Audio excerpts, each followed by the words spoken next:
السلام علیکم محترمینو دی بسم الله الرحمن الرحیم وظیفه در سره شریک کوم سی ډیره مجربه وظیفه ده او دی وخت دی بزرگانو وظیفه له تاسو سره شریک کوم دی دنیا هر قسم ته کامیابی به ان شاء الله الله تعالی در نصیب کی د یوې وظیفې په کولو سره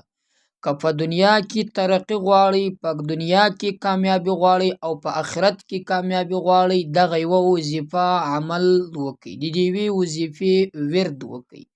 داسې کومه وظیفه ده د بسم الله الرحمن الرحیم بس دغه بسم الله الرحمن الرحیم چې څونه کوچنی ده خو طاقت او قدرت یې بې انتها زیات ده او دومره زیاته تاثیرناکه ده چې د هر څه لپاره یې ووایې فورا عمل کوي دوستانو د دنیا او د آخرت لپاره یا فی الحال چې په دنیا کې اوسې په دنیا کې د کامیابی لپاره د را روانې زمانې چې آخرت ته دغه د کامیابی لپاره دغه یوه وظیفه زه نن له تاسو سره شریکه کوم پر هغه شرایطو یې باندې یې وکړئ کوم چې زه تاسو ته درښیم انشاءالله چې هر مقصد مې وي الله تعالی هم پکې کامیابه کوي چې په دنیا کې هر قسم ته ترقی غواړئ کامیابی غواړئ شهرت عزت پرمختګ غواړئ انشاءالله په فضل دی الله سره دغه یوه وظیفه به دې تر خپل منزله رسوي دوستانو دا بسم الله الرحمن الرحیم ده چې دا د قرآن شریف خلاصه ده بسم الله الرحمن الرحیم آیات شفا ده د هر مرض لپاره بسم الله الرحمن الرحیم ذکر د خدای پاک ده بسم الله الرحمن الرحیم تعریف د خدای پاک جل جلاله ده او بسم الله الرحمن الرحیم د عاجزه بندگانو لپاره پناه ده چې مثلا لفقر لمسکنت لغریبی څخه پناه غواړي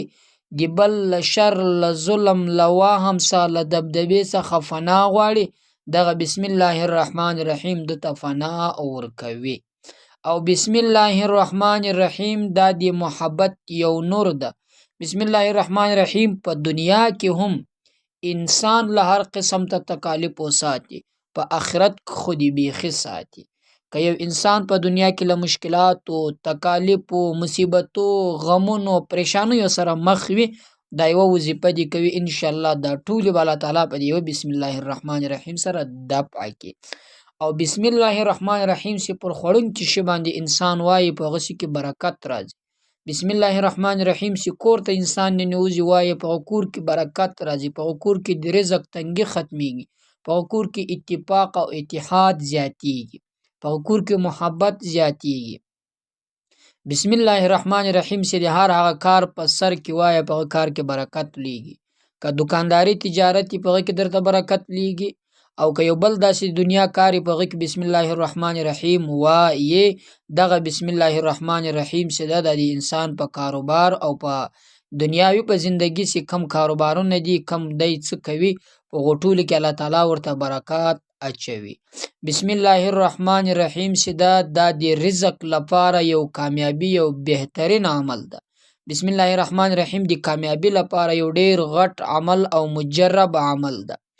دوستانو دی بسم الله الرحمن الرحیم بی انتها زیات فضائل دی بی انتها زیات فضائل دی خدا ټول بیانول دی انسان دی وس کار نه ده دی انسان تر وس او طاقت او قدرت وتلی خبر ده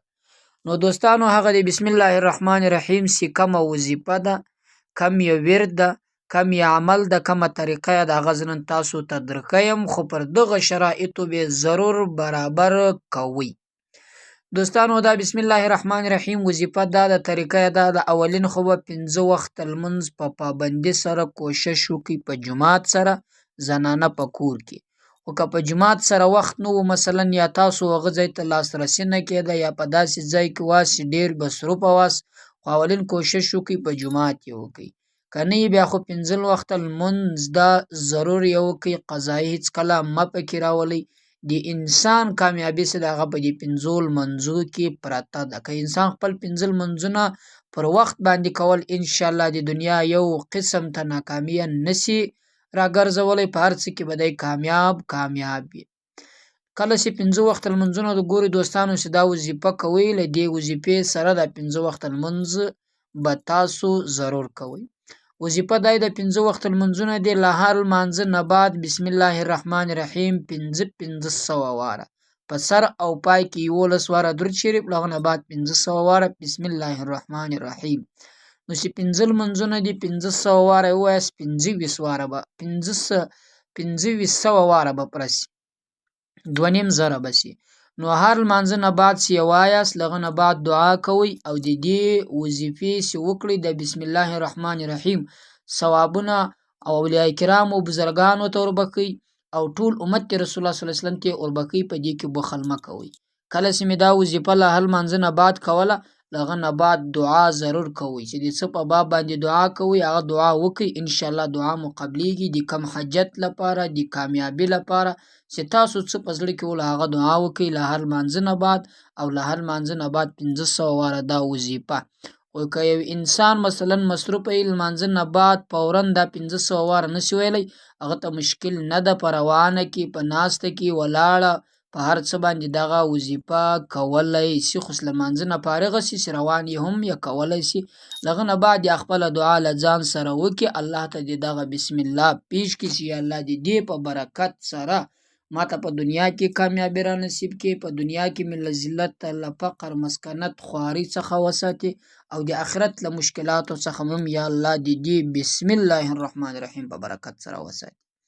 ان شاء الله چې غواړي الله یې درکوي. دا وظیفه و دوستانو، خدای دې وکړي تاسو خوښ شي. پر الله تعالی مسپارم. السلام علیکم ورحمت الله.